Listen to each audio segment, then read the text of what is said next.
महात्मा बुद्ध द्वारा सैकड़ों वर्ष पहले दिए गए उपदेश आज भी प्रासंगिक है। तो आइए आज पढ़ते हैं महात्मा बुद्ध के जीवन से जुड़ी एक बड़ी ही प्रेरक और दिलचस्प कहानी, जिसमें उन्होंने बताया है कि आदमी की तुलना कैसे करें। एक बार एक आदमी महात्मा बुद्ध के पास पहुंचा। उसने पूछा, प्रभु, मुझे ये जीवन क्यों मिला? इतनी बड़ी दुनिया में मेरी क्या कीमत है? बुद्ध मुस्कुरा दिए और उस आदमी को एक चमकीला पत्थर देते हुए बोले कि जाओ, पहले इसका मूल्य पता करके आओ, लेकिन इसे बेचना मत, केवल मूल्य पता करना।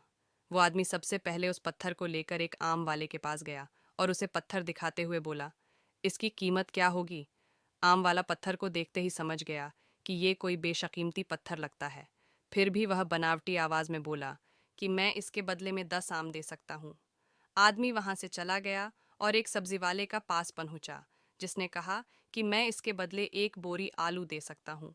अब उस आदमी को ये मालूम पड़ चुका था कि ये पत्थर वाकई में कीमती है, और फिर वो उसे लेकर एक हीरे के व्यापारी के पास पहुंचा। व्यापारी पत्थर को देखकर अचंभित रह गया। उसने कहा कि मैं तुम्हें इसके बदले 10 लाख रुपए दे सकता हूँ। आदमी महात्मा बुद्ध के पास जाने के लिए मुद्दा ही था कि व्यापारी ने आवाज लगाई कि मैं तुम्हें इसके बदले में 50 लाख रुपए देने को भी तैयार हूँ। लेकिन आदमी नहीं रुका। व्यापारी ने गिद्ध गिद्धाते हुए फिर आवाज लगाई कि तुम मुझे बस वो हीरा दे दो, बदले में तुम जितना धन चाहो मैं देने के लिए तैयार हूँ। आदमी नहीं माना और महात्मा बुद्ध के पास लौट गया और उन्हें पत्थर वापस करते हुए पूरा वृत्तांत कह सुनाया।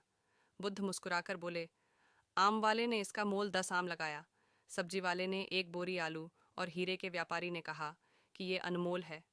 इस पत्थर के गुण जिसने जितने समझे उसने उतने मोल लगाए। ऐसा ही ये जीवन है। हर आदमी एक हीरे के समान है। दुनिया उसके गुणों को जितना पहचान पाती है उतनी ही महत्ता देती है।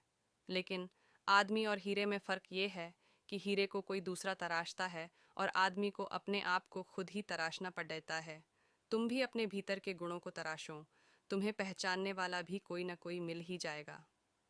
महात्मा बुद्ध की इस प्रेरक कहानी से हमें ये सीख मिलती है कि इंसान को उसके गुणों के आधार पर महत्व दिया जाता है।